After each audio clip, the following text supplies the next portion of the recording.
13,000 कोटी रुपयांची अघोषित संपत्ती जाहीर करणारा गुजरातमधील उद्योजक महेश शहाला काल नाट्यमयरित्या ताब्यात घेण्यात आलं होतं। मात्र आयकर विभागानं चौकशी करून आज महेश शहाला सोडूनही दिलंय। उद्या 11 वाजता पुन्हा चौकशीसाठी त्याला बोलावण्यात येणार आहे।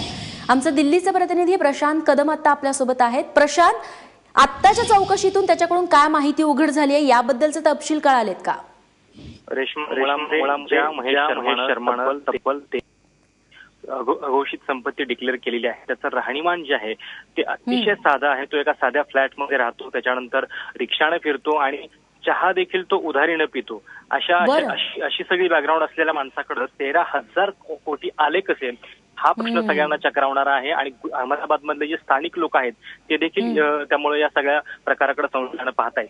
जी माहिती महेश शहानं मीडियाला दिलेली आहे त्याच्यानुसार त्याचा असा दावा आहे की हे सगळे पैसे जे आहेत ते कमिशन मधले आहेत आणि सरकारने जी इन्कम टॅक्स डिक्लेरेशन स्कीम जाहीर केली होती त्याच्यामध्ये अनेक लोकांनी त्याला अप्रोच केलं आणि या लोकांचे काळे पैसे पांढरे करण्यासाठी आपण आमिषाला बळी पडलो आणि म्हणून हे सगळे पैसे स्वीकारायला किंवा डिक्लेअर करायला तयार झालो असं त्याचं म्हणणं आहे। मुळामध्ये याच्यात अनेक बडी नावं असल्याचा दावा तो करतोय आणि वेळ आल्यानंतर मी सगळी नावं उघड करेन असं देखील महेश शहाचं म्हणणं आहे। याच्यामध्ये साहजिकच राजकारणी, त्याच्यानंतर अनेक मोठे उद्योगपती आणि बिल्डर्स यांचा देखील समावेश असण्याची शक्यता आहे। अहमदाबाद मधला राहणारा हा असला तरी याचे जमिनीचे व्यवहार जे आहेत ते गुजरात याच्याशिवाय महाराष्ट्र आणि दक्षिण भारतामध्ये अनेक ठिकाणी आहेत।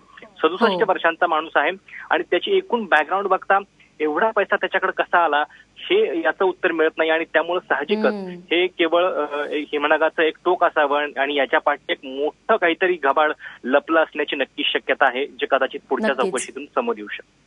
नक्कीच प्रशांत, आणि उद्या 11 वाजता त्याला चौकशीसाठी पुन्हा बोलावण्यात आलेला आहे। आता त्यात तो ही नावं उघड करतो का ते बघावं लागेल।